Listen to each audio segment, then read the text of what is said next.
story is told about an old couple that were living in an American town.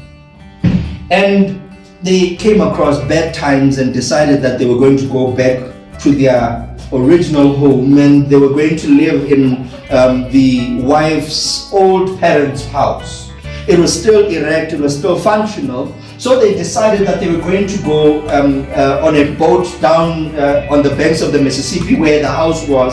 And when they disembarked from the boat, the story said that they began their walk to the wife's old home. And on their way there, they passed by an old dock, a place where boats used to come and drop and pick people from. And as they passed that place, it began to rain and it began to pour. And they saw a small boy who was standing there on the dock. And they go to the boy and they ask him, "Why are you standing here? Don't you know that boats no longer come here?" And the boy says, "I know that a boat is coming." And they say to him, "It's impossible, boats no longer come here. There's a boat dock somewhere close by, we can walk you there." And the boy says, "I'm not going anywhere. I know that there's a boat that is coming." The story continues to say that having done everything they could to dissuade the boy to go home with them, the boy was resolute in his decision to stay there regardless of the rain, because he knew that a boat was coming. To them, it was something that seemed like the boy was out of his mind, but they decided that they were going to stand there with their umbrella at least until the rain goes, so that they can convince the boy that he should go home with them.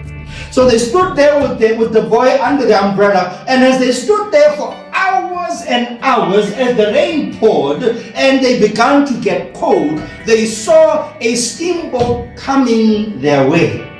The steamboat came and began to draw close to the dock where the boy was standing, and as the boat came past, the boy was whisked away with his bag. And as he embarked the boat, and as the boat started to swing away, he turned back and screamed to them, "I knew that the boat was coming, because the pilot of the boat is my father."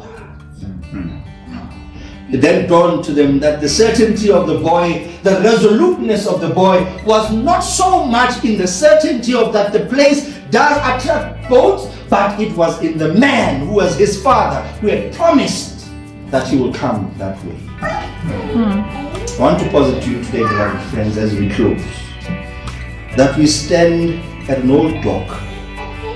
We stand at the precipice, at the edge of Earth's history, where it seems like what is behind us is so far away, and what is ahead of us cannot possibly be attained. But what certainty we have is that truly and truly the coming of Jesus is imminent. We may not know the time, but what we need to do is have a resolute spirit in our hearts to wait upon the Lord, because we have a relationship with Him. We said this morning that the pen of inspiration says that we should pray to Him as our Father. And if our Father has said to us in the book of John chapter 14 and verse 1 to 4 that He is coming, He says in John 14, "Let not your hearts be troubled. Believe in God, believe also in me." One writer says that if indeed Jesus was not going to come, He would have certainly revealed it to us that He is no longer going to come. But because His word is sure and His word still stands, our hearts must be resolute in the idea of His second coming.